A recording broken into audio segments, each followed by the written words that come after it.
One type of seed that is really popular to grow as a microgreen or even for juicing is wheatgrass. One of the most popular ones. You see it at juicing stores all over the place. And as you can see, if we take a look at this seed here, I'll see if I can bring it close for you. You can take a look at that seed and it's much larger, and also it's a bit more hard. The seed coat is a bit harder.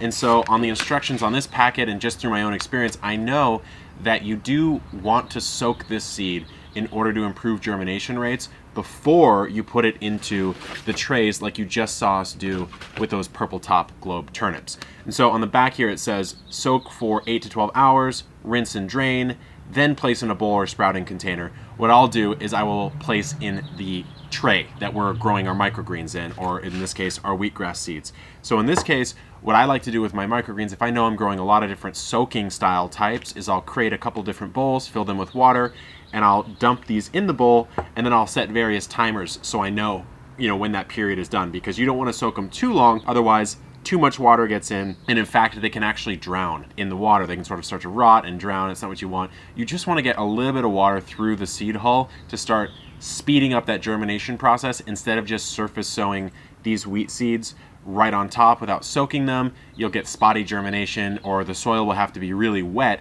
in order to make that work, which also has its own issues. You got that mold problem that I was talking about. So we're going to go ahead and soak these, and we'll get right back to planting.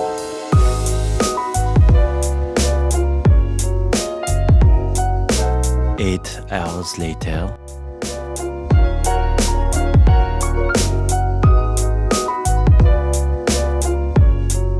Alrighty, day 3 of our wheatgrass microgreen grow, and you can see the cover's about ready to come off, because when I put that cover on, it just kind of hovers there. And so that means that these seeds have germinated, they are pushing up, and they're nice and yellow right now, which is completely normal because to date they have not been exposed to light. You can give them a nice little pet. They're kind of prickly.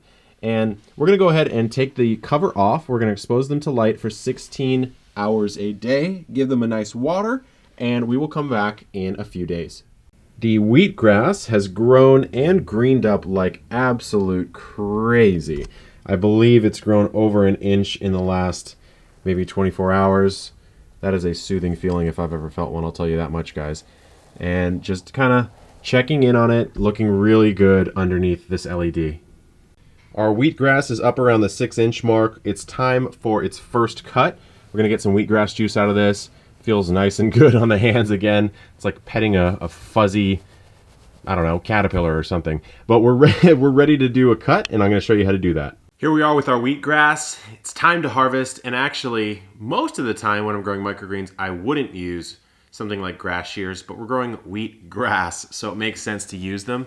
Now, what you want to do is, we did have the soil a little bit below the top, but also wheatgrass is one that you can cut and come again. So I try to cut a little bit higher so as not to remove every single blade of grass that is coming out of that center of the stem. And so I would cut maybe right around this mark, right about there. So I'm just coming through, I'm grabbing the top, cutting, and just putting in my bowl here. Pretty simple process. Just come through with my blades, grab this, cut, there we go, and we're good. And so wheatgrass, you can probably get 2 or 3 cuts out of wheatgrass, which is really nice. And it's unlike many microgreens. Many microgreens you really can't. So this is why, first of all, the seeds are really cheap. And second of all, you can get 3 cuts out of it. You can mix it into any sort of juice, and it's just a really good addition. So it's a staple microgreen for me. If I was growing them, for straight up nutrition, I would definitely be having wheatgrass pretty much all the time. And you don't need to be too precise about your cuts. Just come on through, keep on cutting. Now we have our tray. So we've got a ton of wheatgrass microgreens here, and we can also just give this tray a deep water. We've definitely hurt these plants a little bit. Give it a deep water, throw it back under the lights, let it grow up again, and cut it. But what are we gonna do with all this wheatgrass? So this is not the best juicer for the job, but it is the only juicer I have. So I'm gonna throw a bunch of this wheatgrass through the top. It sort of masticates and chews it, spits out the fiber right here, and the juice will drop down right here. So let's go ahead and see if we get a good result.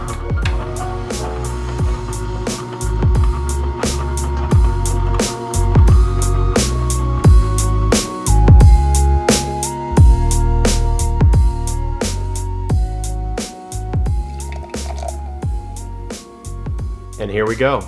It's not a lot, but it's maybe a couple ounces of wheatgrass, super potent. And then what I like to do, since the taste of this straight up is not that enjoyable to me, you can certainly just shoot it down and that's completely fine.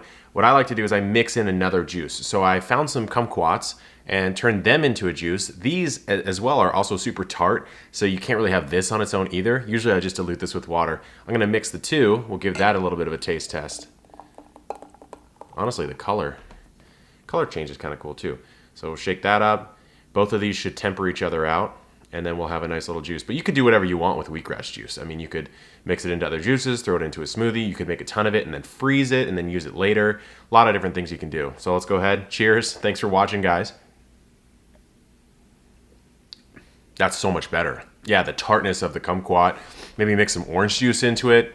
Anyways, thanks so much for watching Wheatgrass. Super fun, super easy micro to grow at home. You got no excuse. Even if you don't have any space, 2 square feet, a little bit of light, you can grow wheatgrass 3 cuts per. So if you guys like this, let me know what you like to do with your wheatgrass down below. Stay tuned, good luck in the garden, and keep on growing.